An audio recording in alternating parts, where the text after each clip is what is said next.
The Niners sit at 3-4. Let's do some math. For them to finish the season 10-7, they would have to finish the season 7-3. They're currently 3-4. So looking at their schedule, 3 more losses. If they have a 4th loss, they might make the playoffs. They might not. 10 might do it, probably would do it. So they got 3 games left against the NFC North. Detroit, Green Bay, Chicago. Not in that order. They have a game against the Bills, and they have a game against the Rams and the Cardinals. 2 teams have already beaten them. What do you think the Niners and the Bucks and the Seahawks, who have a better record than them, although I never take the Seahawks seriously. What do you think the Niners odds, how likely is it that they'll finish the season with 10 wins? All right, so we're losing to Detroit, we're losing to Green Bay, and we're losing to the Bills. That's 3 right there.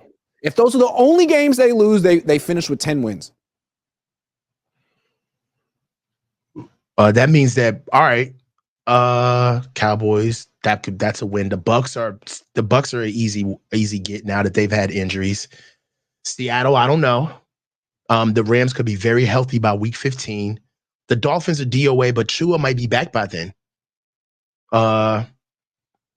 And the Cardinals beat the Niners. They just beat the Chargers. They're not. And that's a sneaky ass game. It's almost kind of like right when you lose to Detroit, your work ain't done. You still got to win the rest. You got to win. You see, the Niners are never going to be able to contain Kyler Murray. They're always going to get worn down by James Conner. There's certain things about that team, even though they're not that talented at all. They're a well-coached team. Yeah, and it depends on how healthy we are when we see them at this stage of the game. Injuries don't stop for anybody.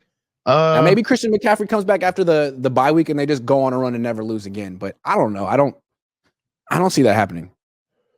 Well, they're officially week to week. I said this earlier in the show. They're week to week with me. I feel like the forecasting, they don't even deserve forecasting anymore with what they've shown us. You forecast on teams that you think can have easy wins, but we haven't beaten any good teams. We have not beat one good team this year. Not one. So this is my question for you. What's more likely, a 10-win season or an 8-win season? 8-win season. I'd have to agree. Yeah. This doesn't look like a team that's going to win 7 of 10. No, they haven't played a complete football game all season. So have they won 2 games in a row yet? They haven't won back-to-back games all season. Can you win 7 out of 10 without winning 2 games in a row? I don't think so. I don't think you can. I'm not great at math, but I don't think you can. I think at a certain point, you got to win a couple games in a row. Maybe they will now. Maybe it's Dallas, Tampa, Seattle, the next 3. But I want to say, we've been talking about, we've been comparing this team to the 2014 Niners team all year because if this is the end of the Shanahan era, we know what the end of the Harbaugh era looked like. That team went 8-8. They missed the playoffs. They were 7-4 at one point. So we'll see how tough the Niners are. They could be 6-4 in 4 weeks, counting the bye. But it's going to be a gauntlet. 3 games against the NFC North and the Bills. And there's blood in the water too. Losses. There's blood in the water. Teams know that we need these wins, so we're going to get our best. We're going to get our best crack at every team that plays us. They're trying to. And teams know this team isn't a bully anymore. Like this is now is when you want to face the 49ers. Yeah. Oh yeah. Teams know. Teams want to be that guy. They want to be that team to say that we're the ones that sent them home packing. We're the team that ended it, right? We're the last straw that basically sent these fools packing this year. So wouldn't it be so funny if it was Dallas after everything the Niners have done to that team the last 4 or 5 years? I mean, well, that's why.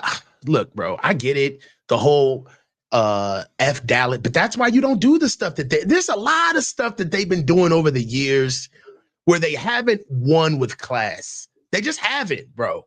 And like the Dallas shirts, George Kittle in the end zone, Kyle pulling players early in games, like embarrassing. Like, bro, these guys, they need to show and prove. And like I said, they don't have an identity. That running football team stuff is out the window.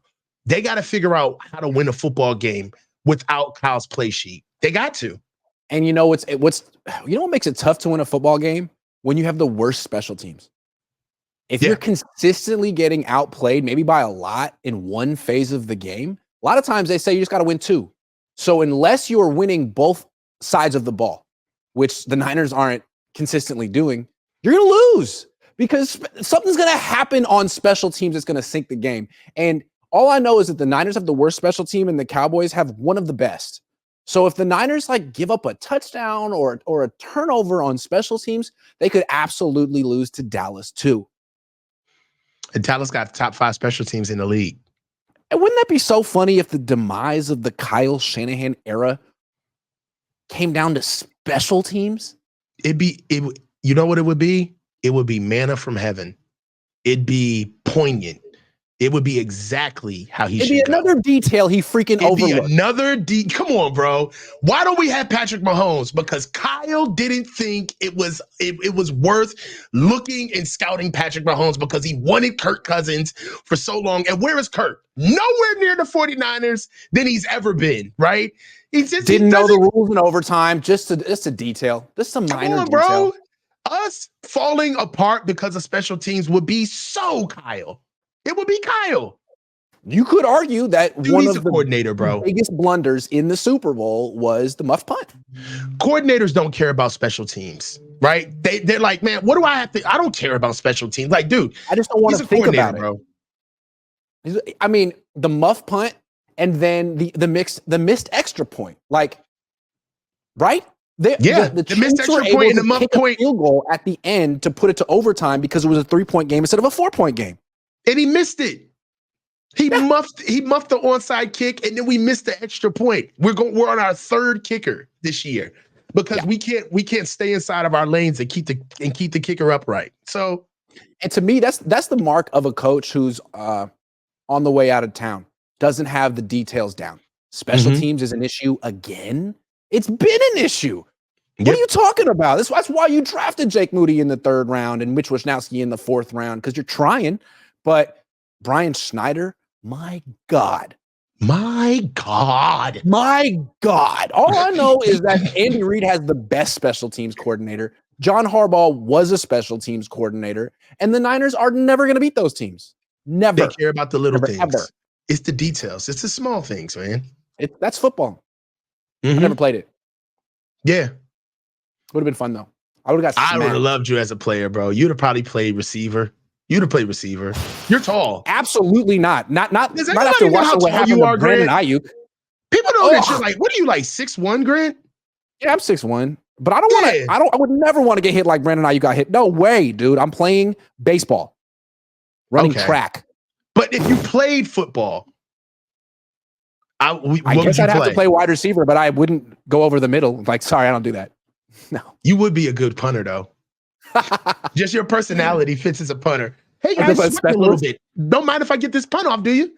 Like, yeah, hurry up, Grant.